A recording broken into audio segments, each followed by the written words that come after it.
Look, there is a bug in the global operating system, and we need to address it. What the media is calling a geopolitical tectonic shift, it isn't a political event, it's a resource optimization struggle. The entire layer of law and justice has just been stripped away, and it's revealing the kernel, a transactional order. We are now in a raw market of energy, of funds, and of survival rights. Whoa, hold on, I have to stop you right there. That is a barbaric interpretation of the world. You're describing international relations as if it's some kind of gang war. I mean, we have built institutions, international law, shared values. We built them for a reason. To suggest we've just devolved into a raw market of survival, it ignores 70 years of progress. Progress? Well, progress was a high-cost luxury product, and it was subsidized by cheap energy. That is the core thesis. Liberal democracy was a narrative, a story sustained by low-cost Russian gas and stable supply chains. Now that the subsidy is gone, the narrative is collapsing. You just have to look at the Munich Security Conference. That wasn't a meeting of allies, it was a triage unit. The US is cutting off non-contributing assets. It's not about shared values anymore. It's about who controls the energy tap and the semiconductor supply chain. I just completely disagree. Europe isn't some asset to be cut off. I mean, look at the Green Deal. Look at the Euro 5, 6, and 7 standards.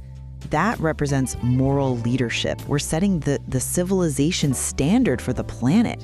We're transitioning to a sustainable future, not just scrambling for oil like it's 1910. The West is still governed by rules, not just brute force. The Green Deal was not moral leadership. It was imperialism by rules. It was a sophisticated non-tariff barrier designed to keep European manufacturing dominant. It did that by forcing these huge compliance costs on all its competitors. But here's the reality check. You just have to listen to the screams of defeat from German industry. Without cheap energy, that high-tech European manufacturing is just high-cost junk.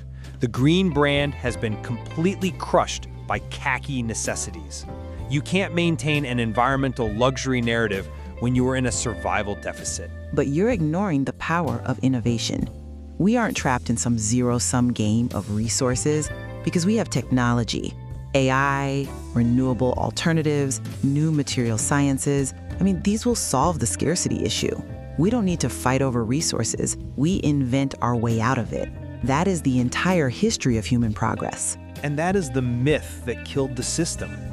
There have been no true inventors since the 19th century. That's absurd. Look at the internet. Look at the digital revolution. We've only had optimizers. We are still running on electricity and on Neumann architecture from the 1940s. We have spent 80 years just brushing up 19th century thermodynamics and electromagnetism. We didn't invent a new paradigm, we just squeezed the old one dry. And because there was no paradigm-shifting invention to get us past physical constraints, humanity has hit the physical wall. Invention failed to save us, so now we are back to extraction. This fatalism is dangerous. Look at the negotiations happening in Geneva since February 17th. People are talking. They are trying to find a diplomatic solution to restore peace and justice. That proves that we still value order over this extraction you're so obsessed with. Geneva is a liquidation business. I mean, open your eyes to what is actually on the table. They are not discussing justice or human rights. They are dividing the carcass.